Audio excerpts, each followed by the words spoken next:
कठुआ से, बिलावर कठुआ से एक नौजवान जो है वो पुलिस के द्वारा पहले हिरासत में लिया जाता है, उसको इतना अरेस्ट किया जाता है, उसके बाद उसको टॉर्चर किया जाता है और टॉर्चर करके उससे मनवाया जाता है कि भैया आप इस तरीके के बयान दो, और फिर उसके बाद उसको छोड़ा जाता है। वो लड़का जाता है मस्जिद के अंदर कुरान पाक उठा के, और सारी चीजें जो उस वीडियो के अंदर अपने बता रहा है किस तरीके से उसको मारा गया और किस तरीके से उसको खतरा है कि दोबारा वापस जाने के लिए कि मारेंगे, उस डर की वजह से उसने अपनी जान ले ली।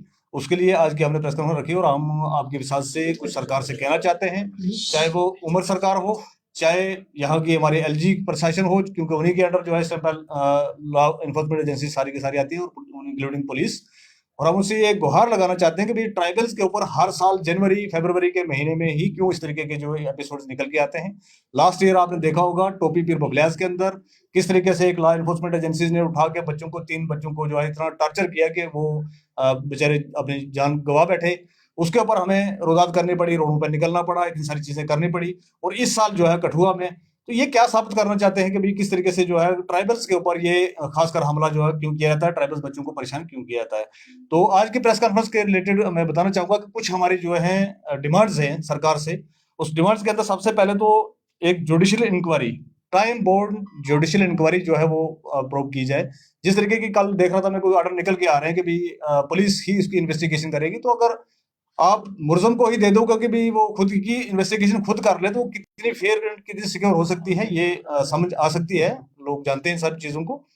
एक तो ये डिमांड हमारी कि एक टाइम बाउंड जुडिशियल इंक्वायरी होनी चाहिए। उसके बाद कंपनसेशन 10 लाख जो वहां के सिटिंग एमएलए साहब है उन्होंने रखा है, उसकी फैमिली को मिलनी चाहिए। और नंबर 3, मखनदीन की जो वाइफ है उसको एक गवर्नमेंट जॉब मिलनी चाहिए। और नंबर 4 पे हमारी ये मांग है कि स्ट्रिक्ट एक्शन जो है इन ब्लैक शिप्स के खिलाफ लिया जाए, क्योंकि हर एक अदारे के अंदर जो है इस तरीके के ब्लैक शिप्स होते हैं। हम सारी पुलिस को नहीं कह रहे हैं, पुलिस बहुत अच्छा काम कर रही है, जम्मू कश्मीर पुलिस बहुत अच्छा काम कर रही है, लेकिन उसके अंदर ये ब्लैक शिप्स नहीं है, ये भी जो है नहीं माना जाता। क्योंकि अपने स्टार बढ़ाने के लिए, अपनी चीजें बढ़ाने के लिए, अपने कुछ करने के लिए ये लोग जो है इस तरीके से इनोसेंट्स को टार्चर करते हैं, इनोसेंट्स को इस हालत में मजबूर करते हैं कि उसको अपनी जान देनी पड़े। तो हमारी ये एक डिमांड है कि भाई आप जो है इमीडिएट इसके ऊपर एक प्रोब करें और इनको अरेस्ट करें, एफआईआर लगा के, जो भी पुलिस ऑफिसर्स और ऑफिशियल्स इसके अंदर इन्वॉल्व हैं। ये आज हम आपके विश्वास से सरकार को कहना चाहते हैं, इसके ऊपर इमीडिएट जो भी है रिएक्शन वो किया जाए। और ऑर्डर अगर ये देखेंगे आप, तो ये मैं आपको दिखाना चाहूंगा, ये ऑर्डर है कि भाई पुलिस ही पुलिस की इंक्वायरी करेगी। तो ये किस हद तक ये सही है ये सब दुनिया जानती है। तो हम चाहते हैं कि भाई एक जो जुडिशियल इंक्वायरी हो और टाइम बोर्ड जुडिशियल इंक्वायरी हो, जिसके अंदर माननीय हाई कोर्ट का सिटिंग जज जो है इन्वॉल्व हो उसके अंदर। ये हमारी डिमांड थी। आप कुछ पूछना चाहें आप तो बता सकते हैं। तो क्या लगता है आपको कि इंक्वायरी जैसे आप मांग कर रहे हैं वहाँ पे बिल्कुल इस बात को लेकर, और आप जैसे कि ऑर्डर भी दिखाया आपने, पुलिस ही पुलिस की इंक्वायरी करेगी, क्या कितना सही तक ये होना चाहिए, क्या लगता है? देखिए, मुझे लगता नहीं कि भी ये 2 लोग हो सकते हैं, 4 हो सकते हैं, 6 हो सकते हैं, एक थाना पूरा हो सकता है, इससे ज्यादा तो नहीं है। मैं कहता हूँ अगर एक थाने के लोगों को भी अगर इस तरीके से ये गलत पाए जाते हैं और उनको पनिश किया जाता है, उनको जो सर्विस से टर्मिनेट किया जाता है, तो मुझे नहीं लगता कि कोई हिंदुस्तान में कोई बहुत बड़ा कोई तूफान आ जाएगा।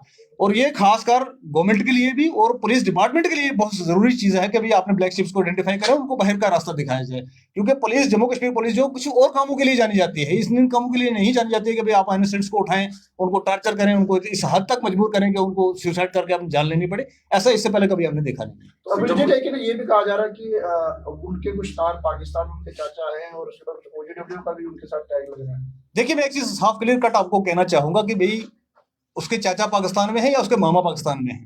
आज जिस दौर में गुजर रहे हैं, जो एरा जो चल रहा है इस टाइम पे जो इन्वेस्टिगेशन होनी चाहिए वो साइंटिफिकल इन्वेस्टिगेशन होनी चाहिए। ये टार्चर और मारपीट का ये कौन सा आप 1947 के पहले का जो लेके आ रहे हैं, एक चीज।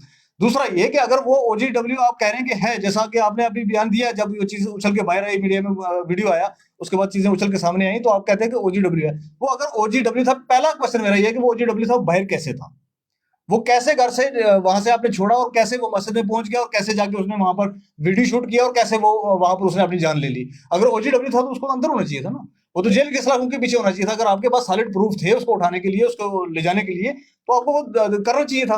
अब एक ओजीडब्ल्यू को आप कैसे छोड़ सकते हैं? ओजीडब्ल्यू मतलब एक मिलिटेंटों का जो कह सकते हैं हम कि भी हमदर्द, एक मिलिटेंटों का जो है वो करने वाला, उसको आप ऐसे कैसे बाहर छोड़ सकते हैं अगर वो था? लेकिन ये सारी की सारी फैब्रिकेटेड चीजें हैं, वो सामने समझ में आता है क्योंकि अकल शऊर लोग रखते हैं। आप सब लोग भी पढ़े लिखे हैं, समझ सकते हैं कि अगर कोई किसी के ऊपर इस तरीके का अटैक हो, वो मिलिटेंटों के साथ मिलिटेंसी के उसमें इन्वॉल्व हो, तो उसको ऐसे ही तो पुलिस नहीं जाने देगी ना। तो ये तो उससे मनवाया जा रहा था कि ये मान ले तो एक ऑफिसर का एक ऑफिसर का एक स्टार बढ़ जाएगा, उसको लेके की जा रही चीजें थी, ये सारी की सारी चीजें सामने आ गई हैं, खुल गई हैं। और दूसरी बात मैं बताना चाहूँ, बच्चे ने जो जाके मस्जिद के अंदर कुरान उठाकर मरने से पहले ये बयान दिया है, तो वो वैलिड पॉइंट है भाई, उसको हम रिजेक्ट नहीं कर सकते किसी भी हालत में। उसने कहा मैंने जिंदगी में मिलिटेंट को नहीं देखा है, तो आपने कैसे मनवा लिया उसको जी वो मिलिटेंट के साथ काम कर रहा था, ये वो कर रहा था, या ये ओजीडब्ल्यू है।